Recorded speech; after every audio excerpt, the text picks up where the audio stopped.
மதுரை 18ஆம் படி கருப்பின் வரலாறு. அந்த 18ஆம் படி கோவில்ல இருக்கிற அந்த 18 படிகளும் படிகள் கிடையாது.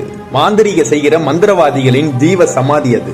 அதுக்கு மேலதான் 18ஆம் படியான் கருப்பு உட்கார்ந்துருப்பாரு. இந்த 18ஆம் படி கருப்பு மதுரையில எப்படி உருவானாரு? பாண்டிய நாட்டுல இருக்கிற அழகர் கோவிலுக்கு சேல நாட்டு மன்னன் வராரு.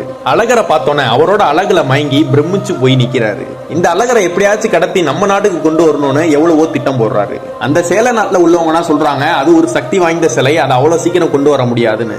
எப்படியாவது அந்த சிலையை எடுத்துட்டு வந்துடணும்னு 18 மந்திரவாதிகளை ஏற்பாடு பண்றாரு சேல நாட்டு அரசர். அந்த மந்திரவாதிகளும் சொல்றாங்க அந்த கடவுள் ரொம்ப சக்தி வாய்ந்தவர், மாந்திரிகம் தாந்திரிகம்னா செஞ்சுதான் அந்த சிலையை கட்டுப்படுத்தி எங்களால கொண்டு வர முடியும்னு சொல்றாங்க.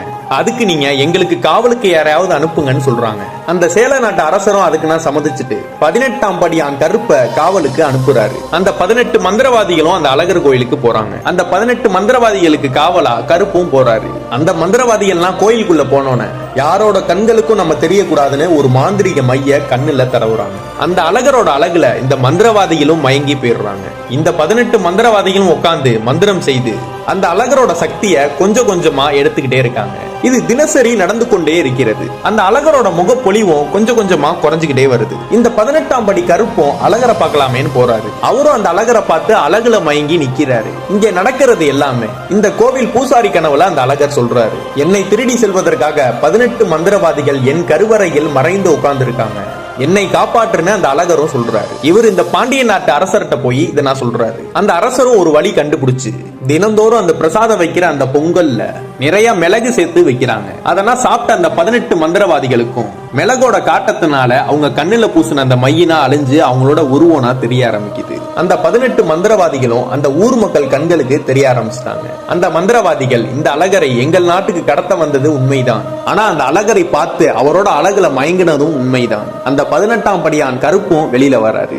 எனக்கு இங்க இருந்து சேல தேசம் போக விருப்பம் இல்ல, அதனால இந்த கல்லழகருக்கு நான் காவலா இருக்கேன்னு சொல்றாரு. இந்த 18 மந்திரவாதிகளும் நாங்கள் எல்லாரும் செய்தது தவறுன்னு சொல்லி எந்த அழகரை நாங்கள் கடத்த சென்றோமோ அந்த அழகருக்கு காவலா நாங்க இருக்கோம், அந்த பொறுப்பை எங்களுக்கு கொடுங்கன்னு சொல்றாங்க.